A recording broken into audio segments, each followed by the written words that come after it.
नमस्कार दोस्तों, आज की हमारी घटना की शुरुआत राजस्थान के ज़िला अलवर से है। अलवर ज़िले में एक झारोड़ा नाम का गांव पड़ता है। झारोड़ा गांव का रहने वाला होता है दीपक। दीपक अपने गांव में एक किराने की दुकान चलाया करता था और किराने की दुकान में वह अच्छी खासी पैसे कमा लिया करता था। दीपक की उम्र महज 24 साल होती है। दीपक एक ही होनहार व समझदार लड़का होता है। दीपक के माता पिता की 4 साल पहले रोड एक्सीडेंट में मौत हो जाती है।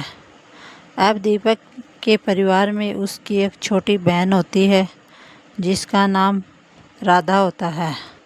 राधा भी एक समझदार लड़की होती है। अब दीपक होता है वह अपनी बहन राधा से कहता है कि राधा, मुझे कल भोले बाबा की नगरी हरिद्वार में कावड़ लाने के लिए जाना है। तुम कल सुबह मेरे लिए खाने पीने का सामान पैक कर देना। तब ये बात राधा सुनती है तो राधा कहती है कि भाई, मेरे को भी भोले बाबा की नगरी हरिद्वार जाना है। मैं भी आपके साथ चलना चाहती हूँ। मैं आज तक कभी भोले बाबा की नगरी हरिद्वार में नहीं गई हूँ। परंतु जो दीपक होता है वह अपनी बहन राधा को मना नहीं कर पाता है और कहता है कि ठीक है बहन, तुम भी कल भोले बाबा की नगरी हरिद्वार चल पड़ना।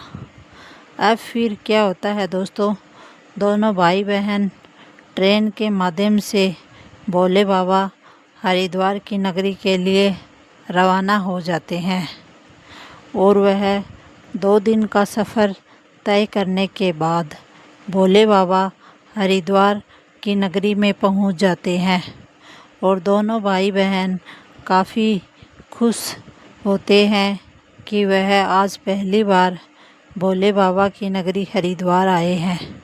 राधा भी बड़ी खुश होती है कि वह आज तक अपनी ज़िंदगी में कभी भी भोले बाबा की नगरी हरिद्वार में गंगा जल लेने के लिए कभी नहीं आई। वह बड़ी खुश होती है और अपने भाई को कहती है कि आज हम बाबा की नगरी में आए हैं तो बहुत पूरी बाबा की नगरी को घूम कर देखेंगे। तब दोनों भाई बहन बहुत ही खुश होते हैं। अब ऐसे करके ट्रेन होती है वह हरिद्वार पहुंच जाती है। दोनों भाई बहन ट्रेन से उतरते हैं और अपने आप को थका हुआ महसूस करते हैं क्योंकि 2 दिन का सफ़र ट्रेन में गुजर जाता है। अब दोनों भाई बहन एक फ़ैसला करते हैं, क्यों ना आज की रात हम हरिद्वार के किसी होटल में कमरा किराए पे लेके आराम करेंगे। फिर कल सुबह होते ही हम गंगा जी में स्नान करने के बाद अपनी कावड़ में गंगा जल भर के अपने गांव के लिए पैदल यात्रा शुरू कर देंगे। यह सोचकर दोनों भाई बहन एक होटल की तलाश में हरिद्वार में निकल जाते हैं। फिर जैसे तैसे करके उनको एक होटल मिल जाता है और होटल में एक कमरा किराए पे ले लेते हैं। फिर दोनों भाई बहन अपने कमरे में चले जाते हैं। कमरे में जाने के बाद पहले दोनों भाई बहन फ्रेश होते हैं। फ्रेश होने के बाद दोनों भाई बहन अपना मोबाइल चलाने लगते हैं। मोबाइल चलाते चलाते दीपक अपनी बहन राधा से कहता है कि राधा, मैं थोड़ा बाहर घूम के आता हूँ और भोले बाबा की नगरी देख के आता हूँ। फिर उसकी बहन राधा कहती है कि भाई, मैं भी आपके साथ बाहर घूमने चलूँगी, क्योंकि फिर भोले बाबा की नगरी हरिद्वार में आने का मौका मिले या ना मिले। फिर ऐसे करते हुए राधा और दीपक दोनों भाई बहन रात के समय भोले बाबा की नगरी हरिद्वार में घूमने के लिए निकल जाते हैं। फिर दोनों हरिद्वार के बाज़ार में इधर उधर घूमकर बहुत सारी चीज़ें देख रहे होते हैं। इसके बाद जो दीपक और राधा होते हैं वह जो कावड़ियों का शिविर द्वार होता है वहाँ पर पहुँच जाते हैं। तो वहाँ पर पहुँचने के बाद वह देखते हैं कि वहाँ पर फ्री में लस्सी पिलाई जा रही है। तब दोनों भाई बहन उस लस्सी को देख के सोचने लगते हैं कि यहाँ पर तो फ्री में लस्सी पिलाई जा रही है, क्यों ना हम दोनों भाई बहन लस्सी पी लेते हैं। फिर ऐसा सोचकर दीपक अपनी बहन राधा के लिए एक गिलास लस्सी ले आता है और एक गिलास लस्सी अपने खुद के लिए लेके आता है। तब दोनों भाई बहन लस्सी पी लेते हैं और इसके बाद फिर आगे हरिद्वार के बाज़ार में घूमने लगते हैं। घूमते घूमते कुछ समय हो जाता है और फिर थक हार के दोनों भाई बहन अपने होटल वाले कमरे में आ जाते हैं। कमरे में आने के बाद दोनों भाई बहन अपने बेड पर बैठ जाते हैं और बेड पर बैठ जाने के बाद दोनों अपना अपना मोबाइल चलाने लगते हैं।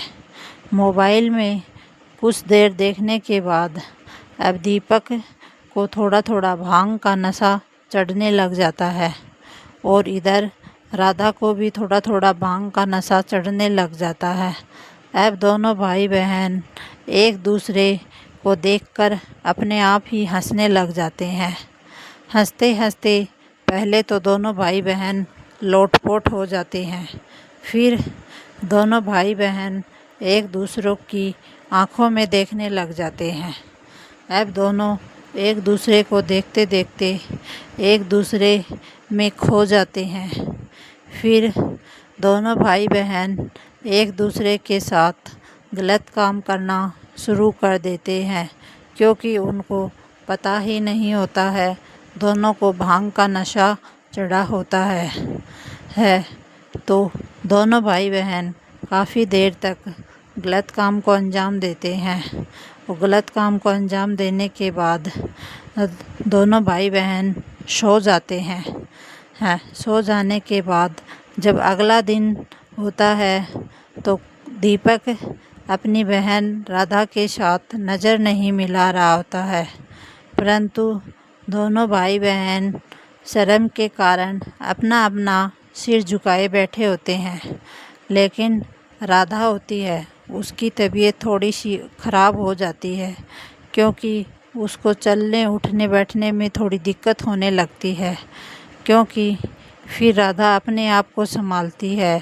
दोनों भाई बहन गंगा जी के किनारे जाते हैं और फिर गंगा जी में स्नान करते हैं। फिर अपने कावड़ में गंगा जल भर के अपने गांव झारोड़ा के लिए निकल जाते हैं। करीब 3 दिन की पैदल यात्रा के बाद दीपक और राधा अपने गांव झारोड़ा में भोलेनाथ के मंदिर में पहुंच जाते हैं। फिर भोलेनाथ को गंगा जल अर्पण करवाते हैं। फिर दोनों भाई बहन भोलेनाथ के सामने बैठ के अपनी अपनी गलती की माफ़ी मांगते हैं। फिर दोनों भाई बहन अपने घर आ जाते हैं। घर आने के बाद दोनों भाई बहन एक दूसरे से नज़र नहीं मिलाते हैं। फिर दोनों भाई बहन का सर शर्म से झुका होता है। तो दोस्तों, ये कहानी आप लोगों को कैसी लगी, आप कमेंट बॉक्स में ज़रूर बताना। तो दोस्तों, ये कहानी सुनाने का उद्देश्य मेरा किसी की भावनाओं को ठेस पहुंचाना नहीं, न ही किसी के दिल को आहत करना है, बल्कि आप लोगों को जागरूक करना है, सचेत करना है, आप लोगों को सतर्क करना है, सावधान करना है। तो दोस्तों, हम ऐसी ही और नई घटना के साथ मिलेंगे। तब तक दोस्तों, अपना और अपने परिवार का ख्याल रखना। राधे राधे दोस्तों। जय हिंद, जय भारत, वंदे मातरम दोस्तों।